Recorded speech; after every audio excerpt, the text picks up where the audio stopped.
Allez les amis, c'est parti, on démarre l'épisode 16 de la série. J'analyse vos copies. Dans cet épisode, plusieurs choses incroyablement exceptionnelles. La première chose, c'est que déjà je vais parler du nez parce que j'ai un petit peu le rhume. La deuxième chose, c'est que tu vas peut-être entendre du bruit parce qu'il y a des travaux dans la pièce juste à côté de là où je suis en train de tourner la vidéo. C'est incroyable.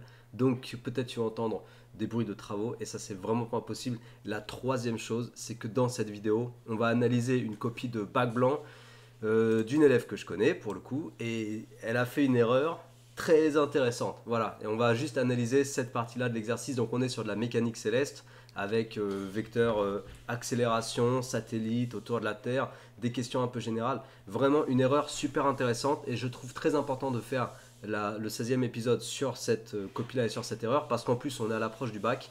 Et il faut absolument pas que tu reproduises la même erreur sur une vraie copie bac, ok?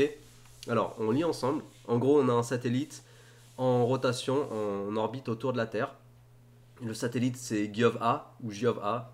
Je ne sais pas comment on dit.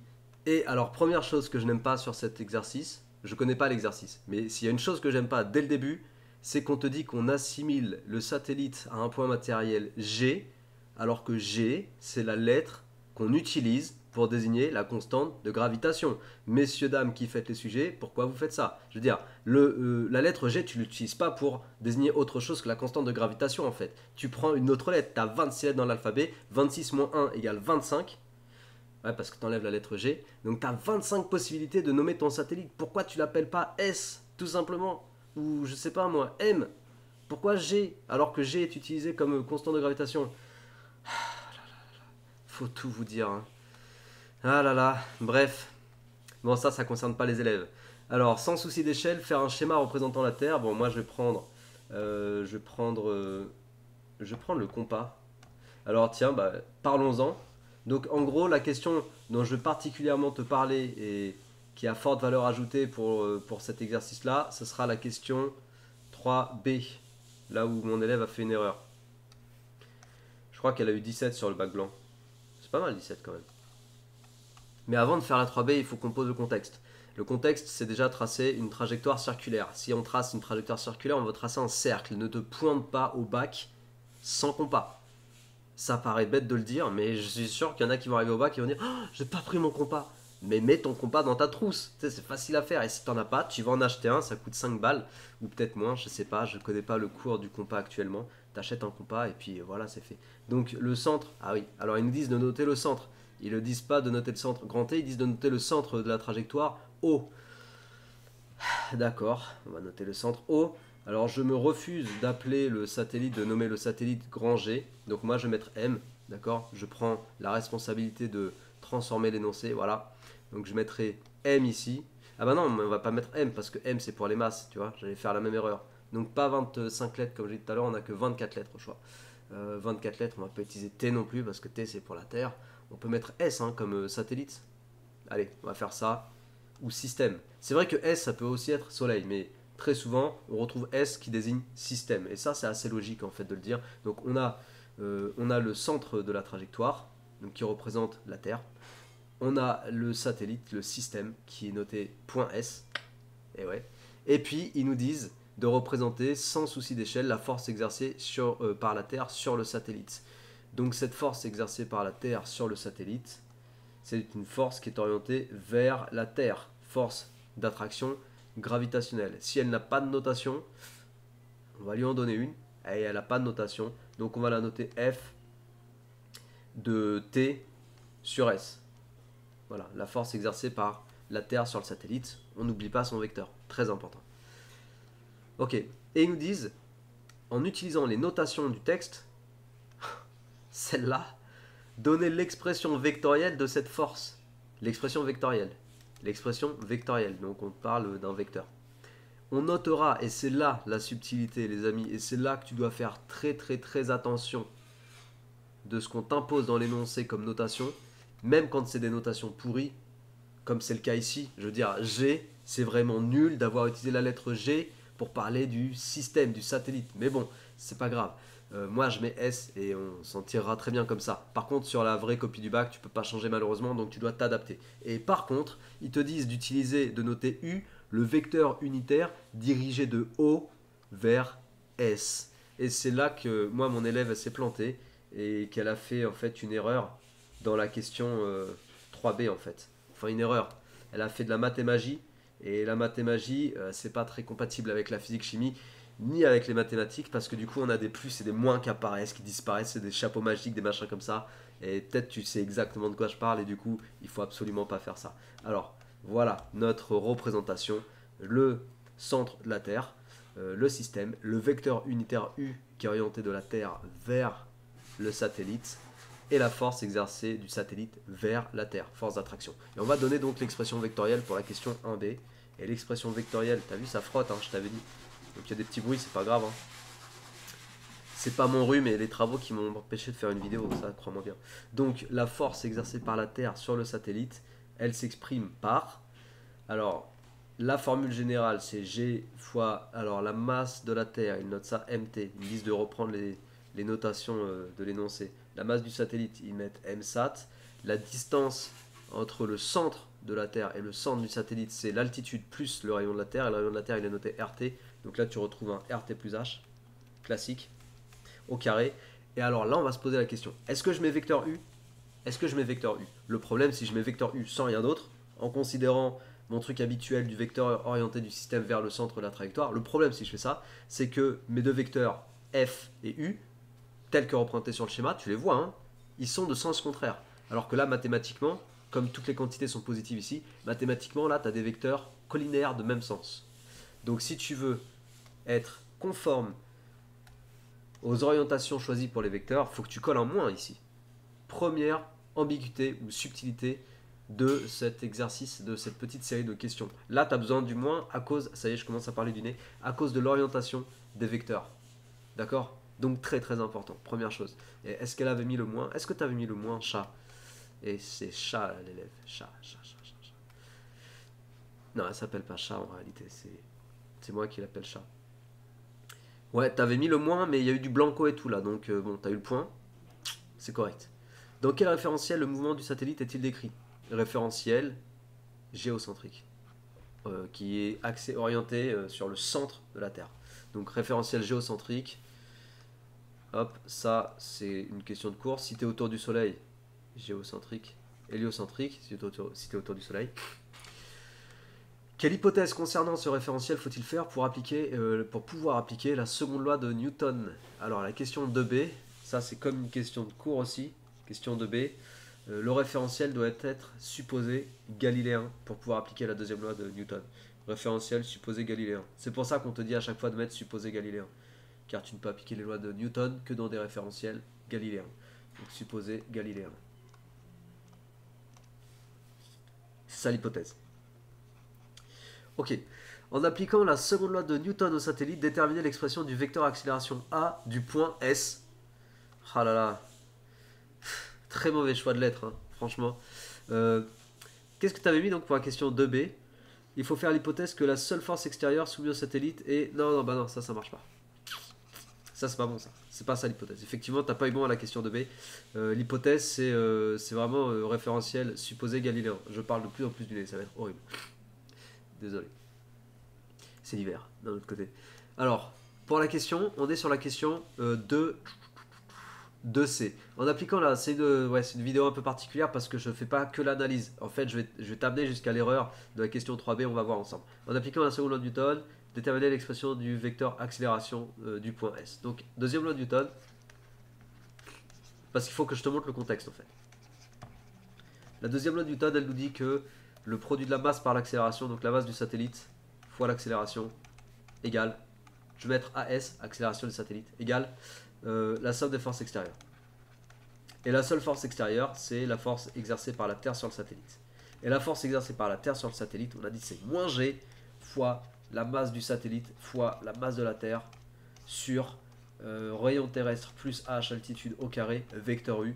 Et voilà, on a l'expression de la deuxième loi de Newton qu'on va pouvoir simplifier. On va dégager les masses de satellite. Et il nous reste l'expression vectorielle de l'accélération. Fois mt sur... Ah, j'essaie de me retenir de renifler. C'est atroce. Je produis un gros effort là.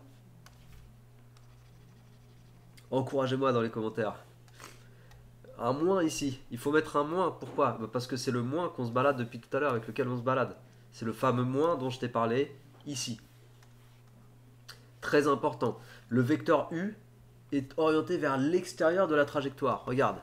Parce que la question d'après, on te dit donner les caractéristiques du vecteur accélération A d'un point matériel ayant un mouvement circulaire uniforme.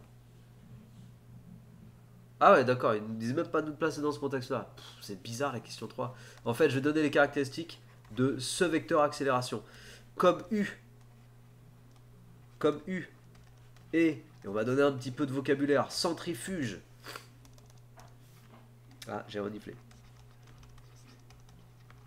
Comme U est centrifuge, c'est-à-dire orienté vers l'extérieur de la trajectoire, orienté vers l'extérieur, alors AS est centripète. Pourquoi ça?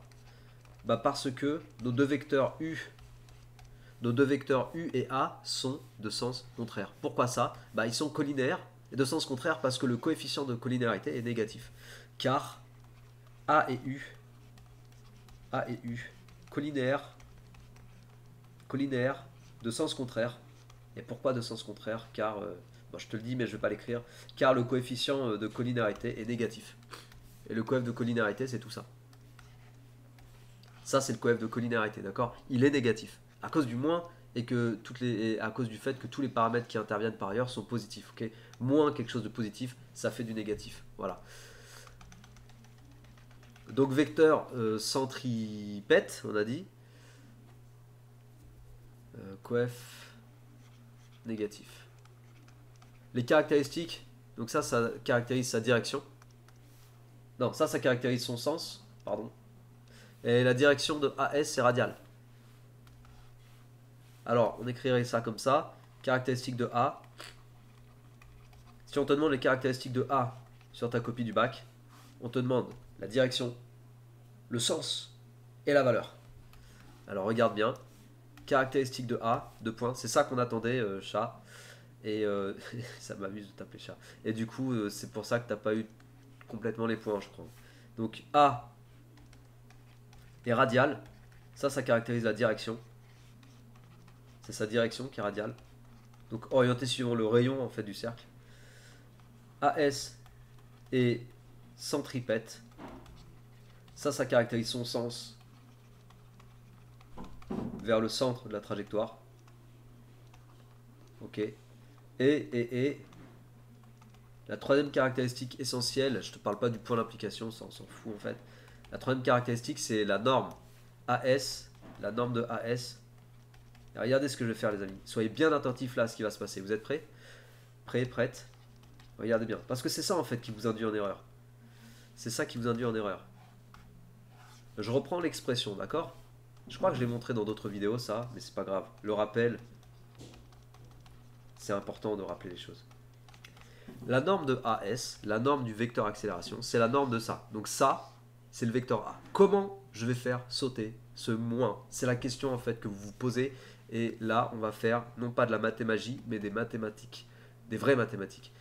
Et je vais rappeler que la norme de K fois U en maths, ok, là c'est des maths, hein, c'est vrai, c'est réel, des vraies maths.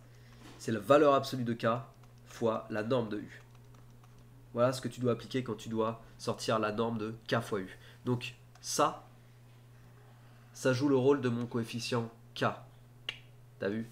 Et regarde ce qui va se passer. Je vais faire la valeur absolue de moins G fois MT sur RT plus H au carré, valeur absolue, multiplié par la norme de U. D'accord? Qu'est-ce qui se passe ici, valeur absolue?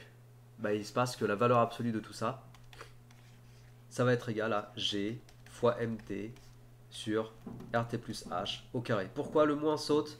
Bah parce que valeur absolue de moins 10, par exemple, ça fait plus 10. Valeur absolue de moins 5, ça fait 5. Valeur absolue de moins 4, ça fait 4. C'est comme ça que je fais sauter le moins.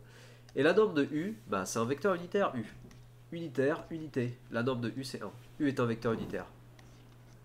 U, vecteur unitaire. Donc sa norme vaut 1. Voilà comment ça saute. Et voilà comment je retrouve l'accélération AS. Après, on pourrait faire le calcul parce qu'on connaît G, on connaît MT, on connaît RT, on connaît H. Donc on peut faire l'application numérique et donner le résultat. Et c'est ça qu'ils attendaient. C'est ça qu'ils attendaient sur cette copie-là. Et bien sûr, l'unité en mètres secondes moins 2, en mettant bien M en kilogrammes et les distances ici, les longueurs en mètres. Ok, on avait vraiment tout ce qu'il fallait pour faire l'application numérique. Il fallait juste convertir l'altitude et le rayon terrestre en mètres.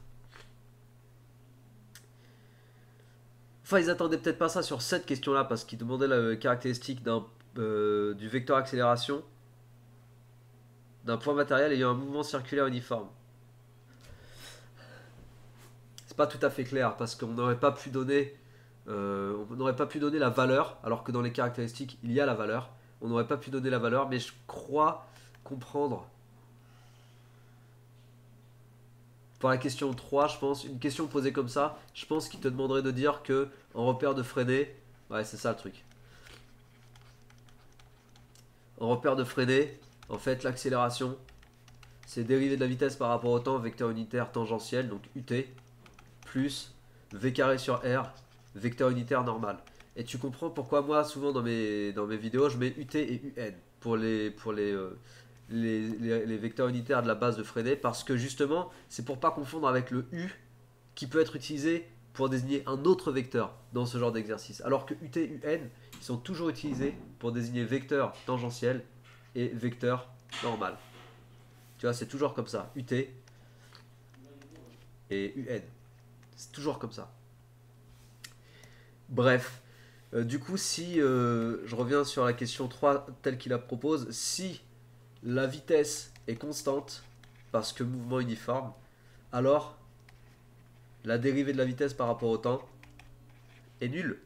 Et alors, le vecteur accélération, ça devient V carré sur R, vecteur UN. Et là, on pourrait dire, hop, reniflage, alors AS